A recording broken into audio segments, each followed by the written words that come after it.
Costco chicken. Oops. Okay. I've been asking you, our regular viewers or people who watch the videos on YouTube or the internet, what is something they would like covered? And someone said, what do you do with a rotisserie chicken? Now, I personally used to completely bake a chicken, but all these companies have, they do, I guess, hundreds and hundreds of chickens, and they're so affordable that I actually started buying them. Let me back up a little bit. I have always been a big guy and very, very active. And I wear out the cartilage in my knee, how active I am. And so the doctor prescribed me shark cartilage, $200 a month. You take these little tablets that is ground up shark cartilage. And I asked him, well, what can I just eat any cartilage? And he's like, of course. And so I started buying the rotisserie chickens because it's got the cartilage.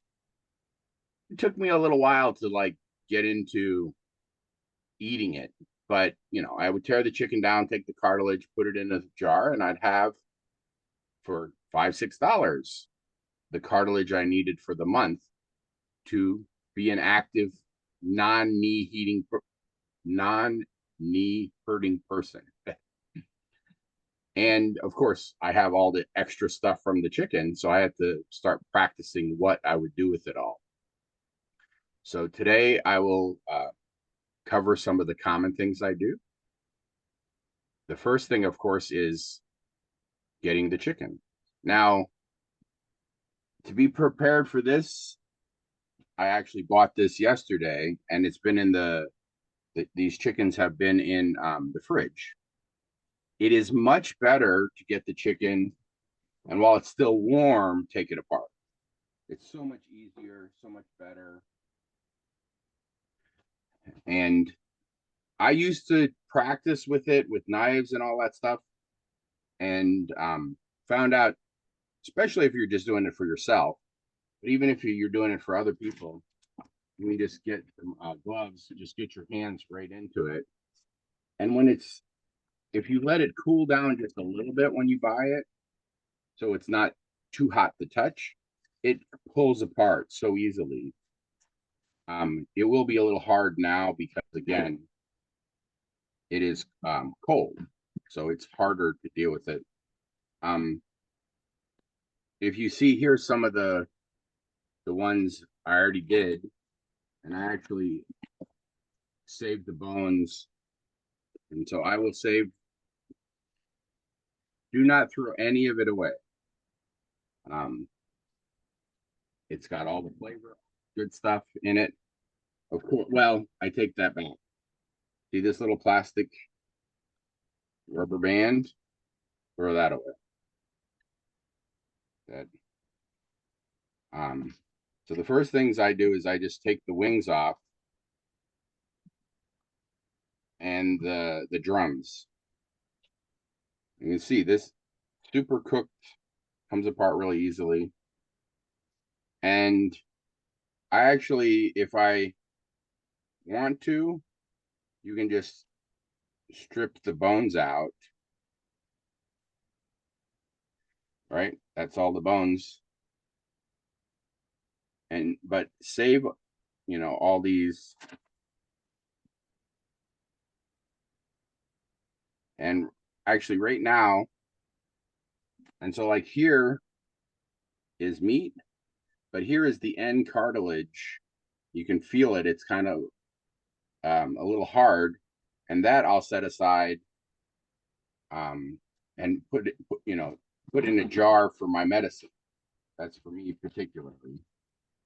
So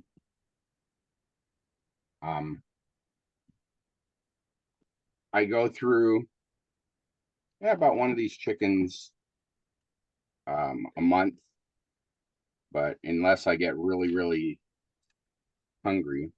So I don't know if you can see it's kind of bright, the end cartilage. So really the only thing I save with the bone still in it is the drumsticks. Otherwise, everything else, I just, you can see, look, just pull the back off.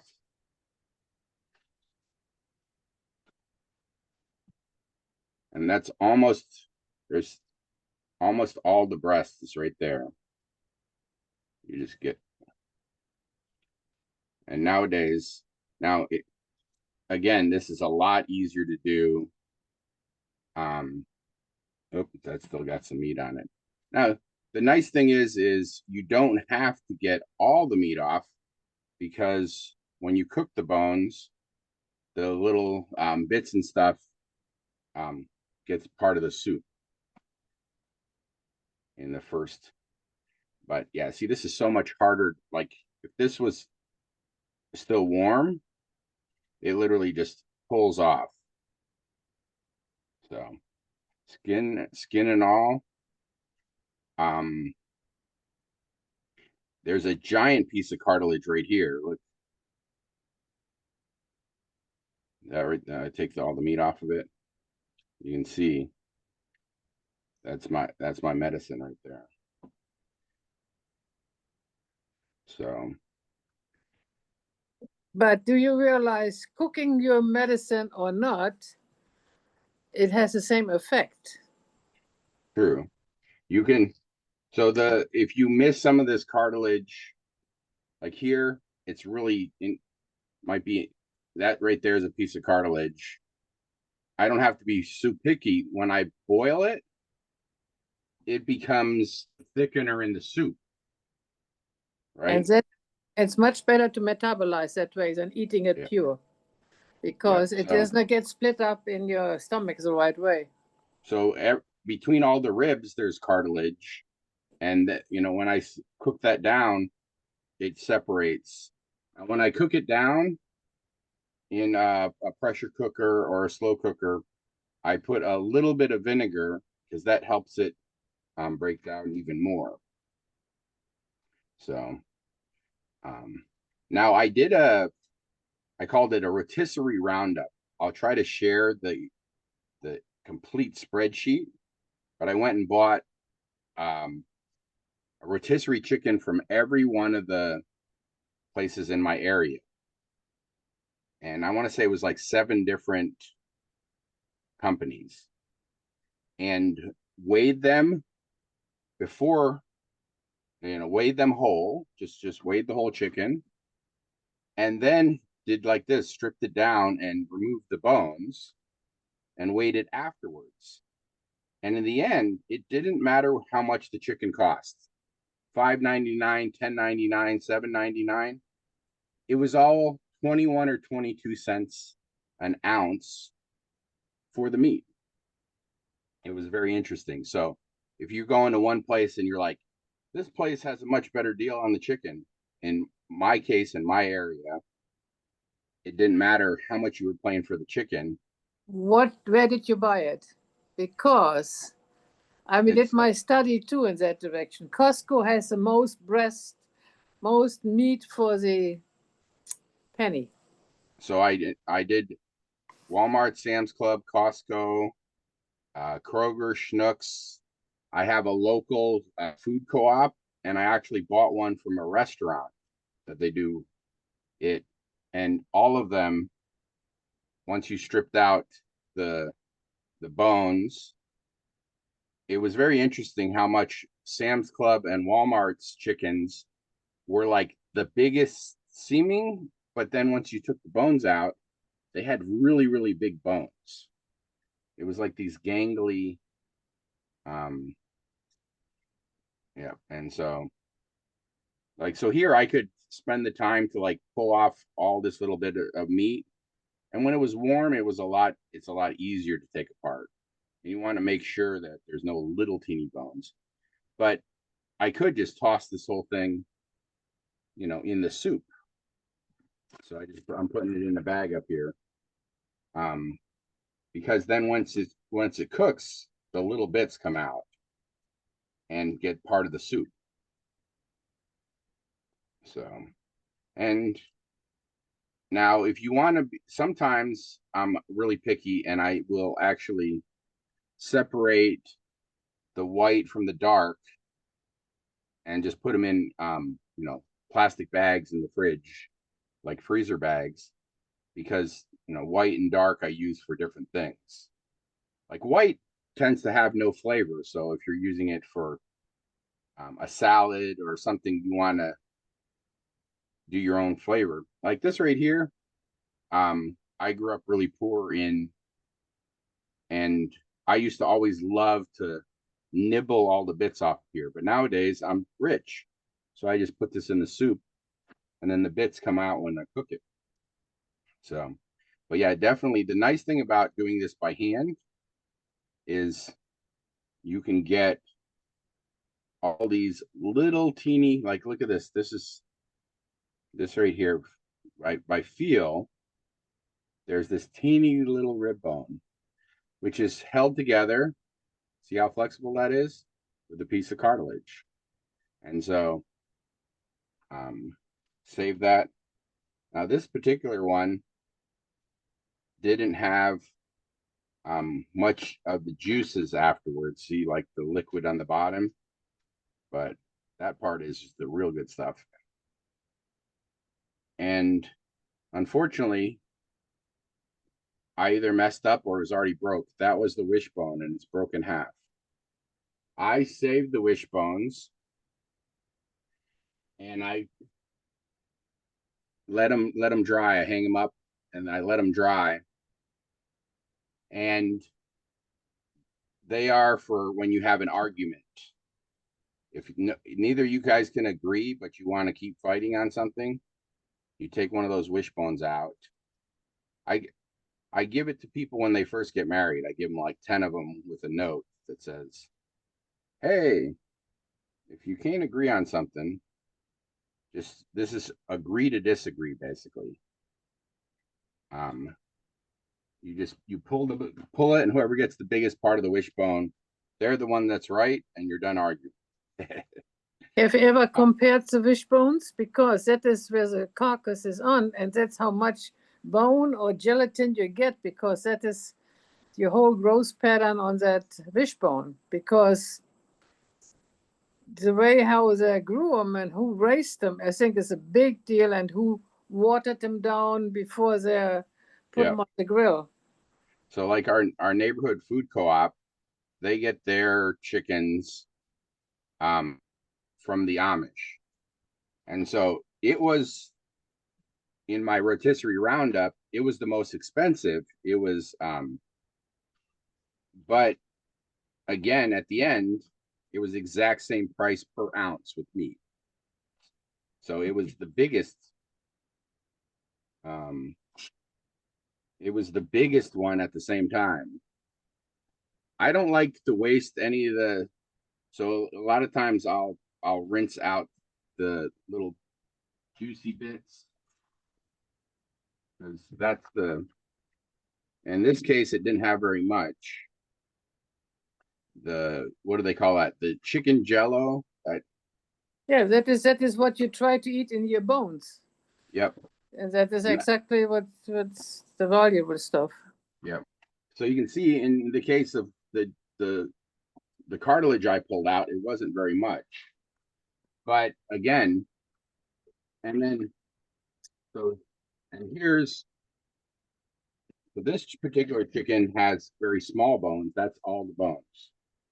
So now over time, you can see this one is really full. This is about 4 chickens. And then I also toss some onion bits and what else? Usually I don't mix my vegetables with my meat, but I've got some like the ends of greens on there. And so, but yeah, this is unusual, how little juice is on the bottom. But now, if you're doing this by yourself and you only are the one who's going to eat it, of course you should nibble while you're doing this. Like I always end up eating at least one of the wings while I'm tearing it apart because the food's only for me. So, um, and so I don't know if you can hear the pressure cooker. Let's see if I can move this without just the back of my hand. So right in here, I put uh, two of the bags of bones in there, and then just hit the poultry button. I could hit the soup button too. They're both about the same amount of time. And so this one's the drumstick and the thigh. So, but yeah, like the thigh itself, there you go. It's got a lot of dark meat in it. So again, if you want to, if you like this right here, the dark meat is really good with um, sandwiches or stuff where you're just going to eat the meat just like it is because it's very flavorful. There's a big piece of cartilage right there. You can see. I feel it's so funny telling you guys about my cartilage thing because I think it's just you Did don't it usually help? talk about medical stuff while you're eating food, but food is medicine. Did it help? Oh, Since very much so. If I yeah, don't take cartilage, because of how active I am, my knee bones start eat through the cartilage. Cartilage is basically like a shock absorber and keeps the bones from rubbing on each other. And so, if I just basically am so active, my bones wear that cartilage out faster than my body can like make it. And so that's where, see, if I wasn't doing this by hand, this little bone, I would have missed it. Um, and so, and I mean, you can be pretty, I don't know, Neanderthal caveman and you're tearing it apart if you want, or you can be really delicate. Now, this part on the back of the backbone, there are actually a few little teeny organs. If you look here, look at this. Um, and if you want to, you could grind this up separate and just use it as a flavor for the soup because it's super, like there's a few of them here, right here in the back. Now, I usually, what I do is just, again, just toss that in the soup. And then, but if you grind them up, this part right here is very, I don't know, if you've ever ate organs, very full of iron and wild tasting. You know, it's definitely a strong taste. But you can literally, if you grind that up or mash it, you just that little bit, you can make a big pot of gravy, for example.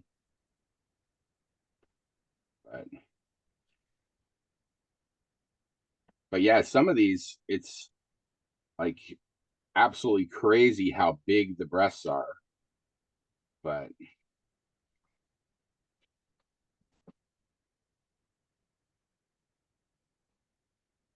like this whole thing, that's a breast.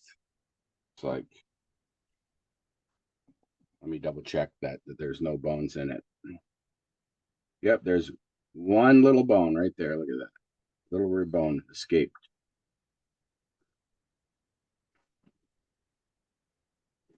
So, and this is something you can do without really looking. This is something you can just do with feel. You know, you're trying to separate the meat from the bones. And let's see, I, that other one, the wishbone broke. I've never seen that before. Like, does that mean I have bad luck because I broke a wishbone taking it apart? I don't well, know. But, so, yeah, I'm having a really hard time not nibbling on this. You know, if I was doing this just for myself, who are you doing it for? definitely. Well, I don't know. I'm just being honest here. You know, this is being recorded for everybody, so I should be, more food safe. But if I was doing this just for myself, I'd be taking little bits. Oh, that looks really juicy, and nibbling on it. Um, and so, like, this is the part of the wing it's super dry, but it has a lot of flavor in it. So, um, all right, the pressure cooker is cooking good. Now, again, I always put a little bit of vinegar in there because that causes not only the like collagen to break down, but it also causes the bones themselves. So my first batch, I'll make like, a broth. Okay, there's the big piece of cartilage right there. That's the big one. That's the one. But I don't know if you can see, if I pull it apart, there's like see when it's warm, it's easier to come apart, but there's these big pieces like right there.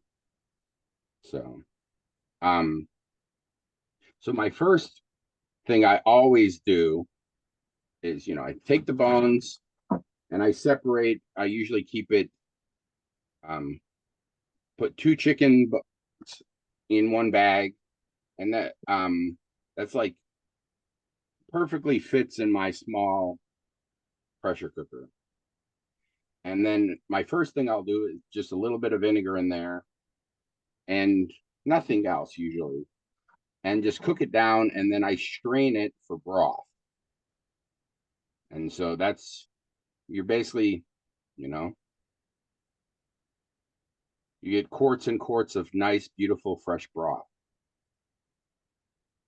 Here, this skin here is really super like overcooked, so I'm separating that out now. But look, I mean, see how much meat? All right, let's see. Is there any bones in here? So my first cooking down, there's one of those little organs. I actually don't know what it is, but is it the kidney? I don't know. But You it's need a to be very watching out because they're all hormone treated and is to the back. That are the stuff you need to throw away because that is a gland what produces reproduction organs, and you don't want to eat that. well, then That I'm in trouble because that's my favorite part of the chicken. I've been eating it for 50 years. okay. It's like, I don't know.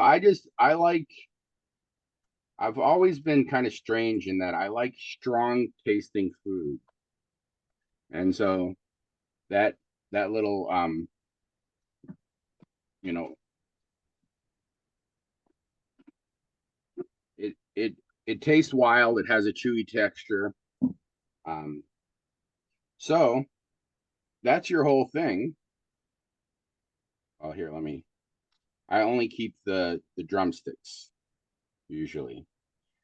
And unless you know, I'm cooking something for somebody else where they want to obviously see it has chicken parts. So I might separate the drumstick and the thigh and put both of them in there so it still has the bones. So they know it was chicken, like in a soup. And then maybe the wings.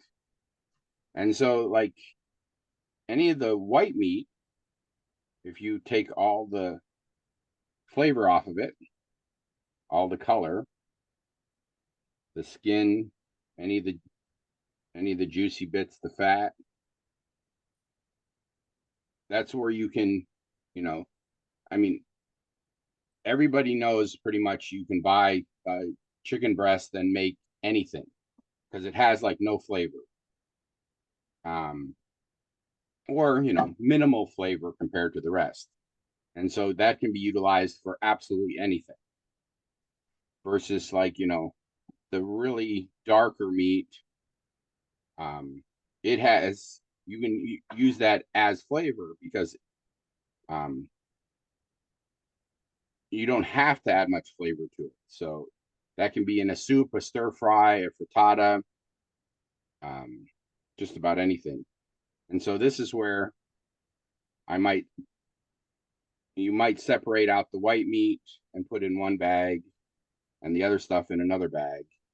So here's what the breast looks like before you like strip it out. Now, I do not get rid of any of the skin. Now, if you don't like skin, put it in the soup, and that will be because it's got a thin layer of fat on the back, and that's flavor.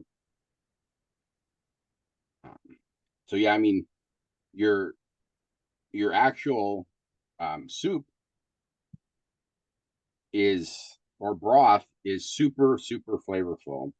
With if you don't just put the bones, if you put all the stuff in there, and then if you get like the little dark organs and chop them up fine, that'll pull the more wild taste out too. So that's breaking it down. And the dark meat, again, you kind of see I'm doing it. The dark meat, I tend to pull it apart because it's so flavorful. The white meat, I don't know what it's going to go into. So is it going to be big chunks or is it going to be small? But the dark stuff, part of it is just to be kind of consistent. Up, there's a piece of cartilage.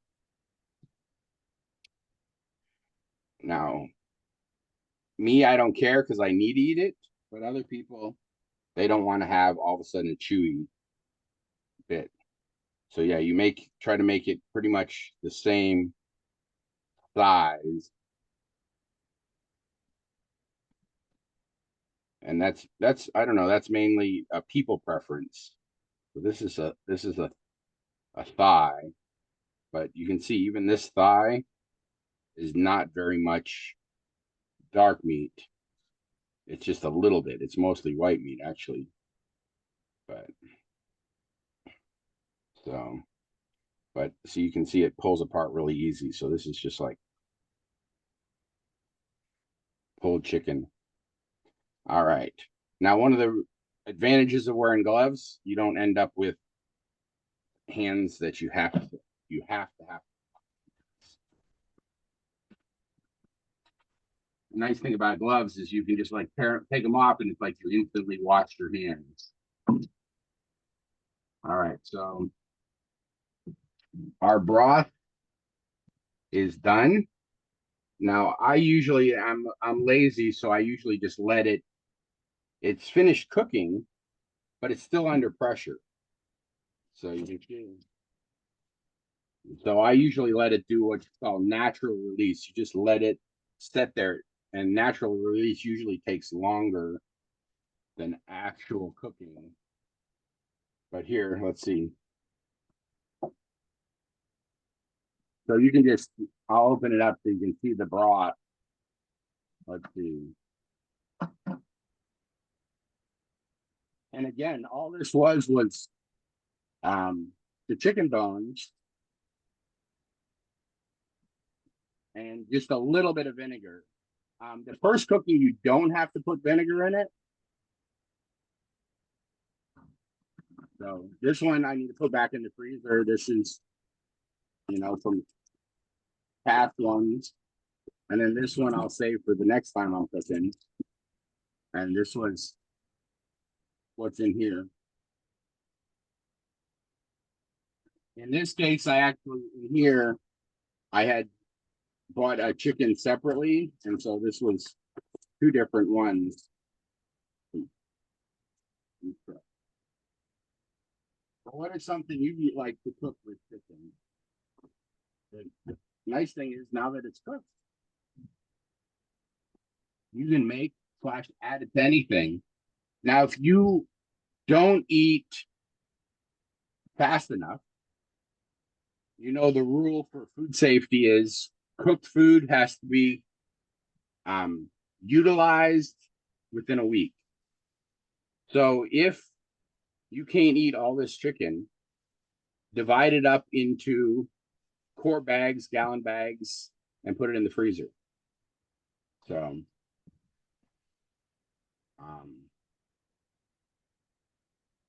if I save all my bits, so like if you're cutting off the ends of the onions, the skins, I save one of those in one of those freezer bags. And so sometimes if my bones don't take up that much space, I'll add the veggies in there also.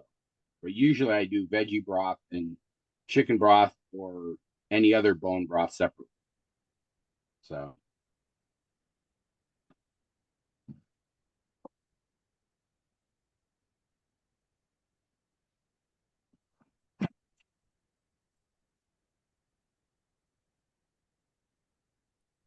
can you see that? Let me get here's a ladle. Here's a ladle.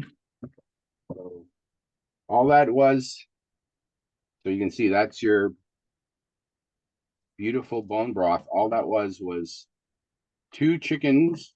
Now you can see um this, some of those little bits of chicken now has come out separately from it.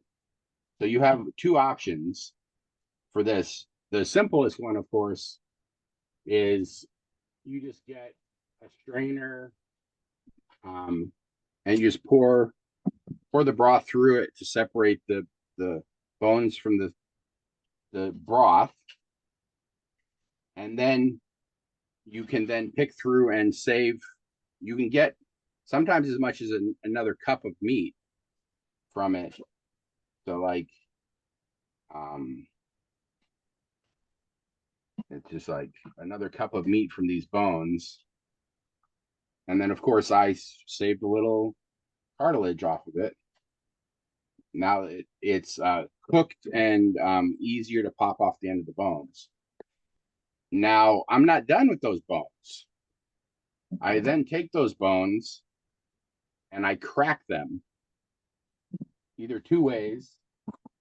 I have, I used to use like a nut cracker, which worked for the big bones, but a lot of these chickens nowadays have really, really small bones.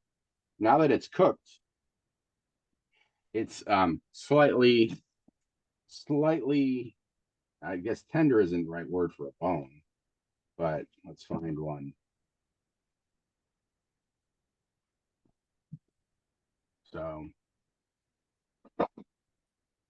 you get the bone,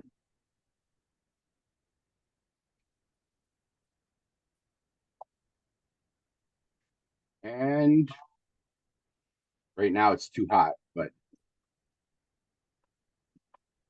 you either you can either just, and now the marrow from the center can come out. If they're a bigger bone, it's much better to chop it lengthwise, like where you're taking the tip off, and then you take the tip off. Now, this right here takes too much work for me. So you can see, because I do this so much, I usually just chop off the tips, because the majority, if you look, the majority of the marrow is at the ends. So if I just chop off the tips, you can do like I did, cut the bone in half, but you can see it's very hard to get much of the marrow because the marrow is at the tips. But if you just cut the tip off, which is really soft now, the marrow is right there. I put this with fresh water now, because remember I drained the broth out. Now fresh water, again, a little vinegar, and I cook it again. And now you get that super expensive bone broth. So this is something I commonly do. Now, sometimes if I'm just cooking for myself, I'm going to be honest with you. When I cook this chicken, it has all the bones in it. I might put beans in there, some rice, some other stuff, and just cook it all at the same time. But then when I'm eating it, I have to, separate the bones while I'm eating. So it's um, energy efficient, but then I have like, I don't know, a real meal, all cooked all at the same time, very quick, very efficient. But then when I'm eating it, I either have to go through and pull all the bones by hand out, which is just a lot of work.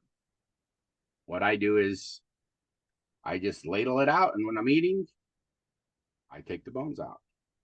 And so that's the common thing I do with a whole chicken. I used to buy a whole chicken and bake it.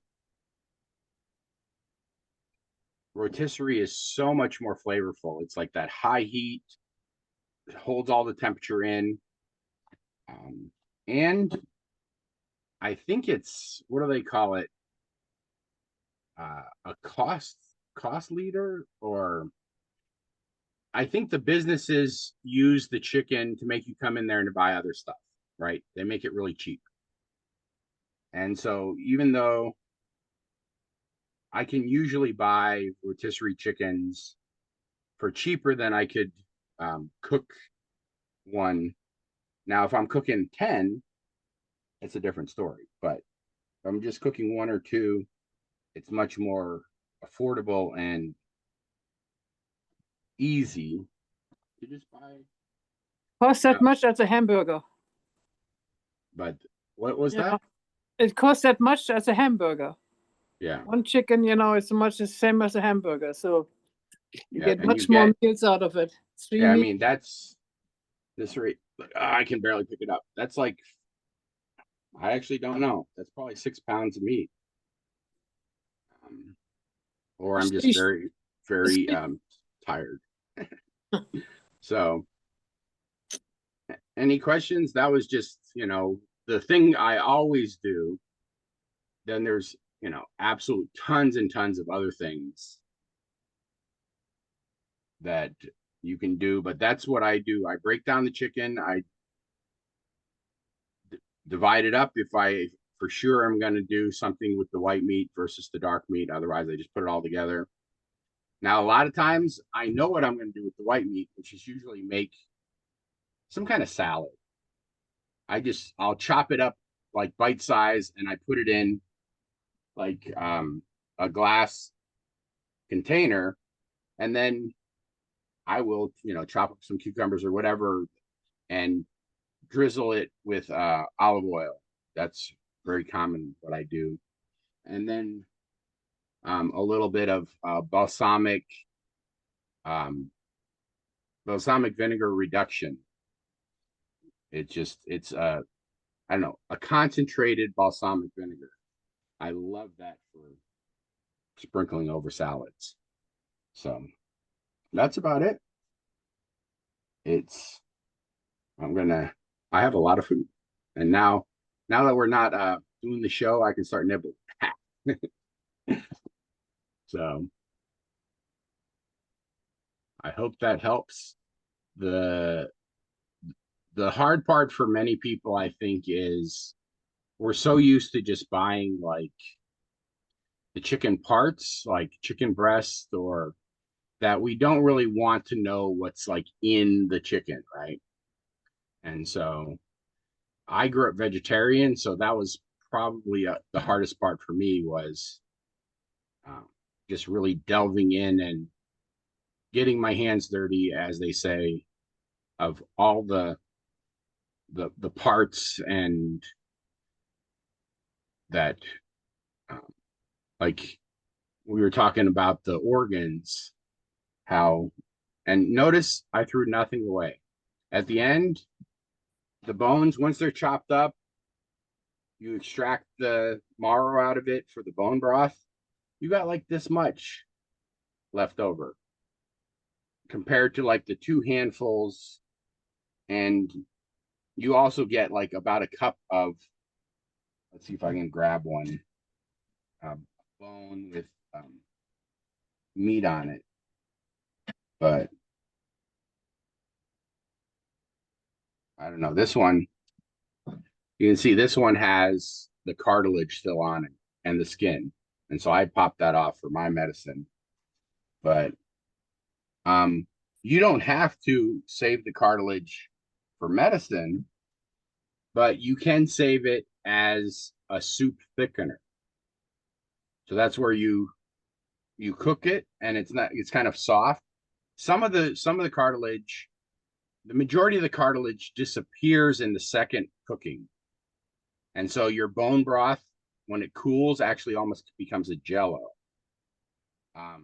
But you can, in your second cooking, take all the cartilage out and save that.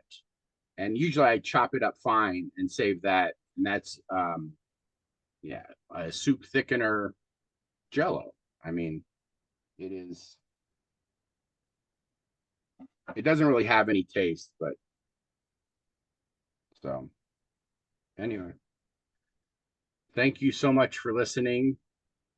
Thank you for the listener who asked for this suggestion.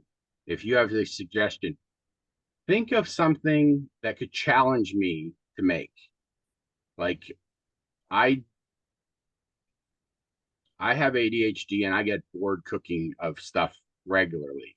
I can be really good at making like my protein rice or my quinoa salad, but then I don't want to eat it because I've ate it so many times. It's still good, but so I'm always looking for something new or a new challenge. So please reach out and tell me something. So feeding others is love is the motto. And I hope you get inspired to figure out ways to more affordably feed a lot of people simply.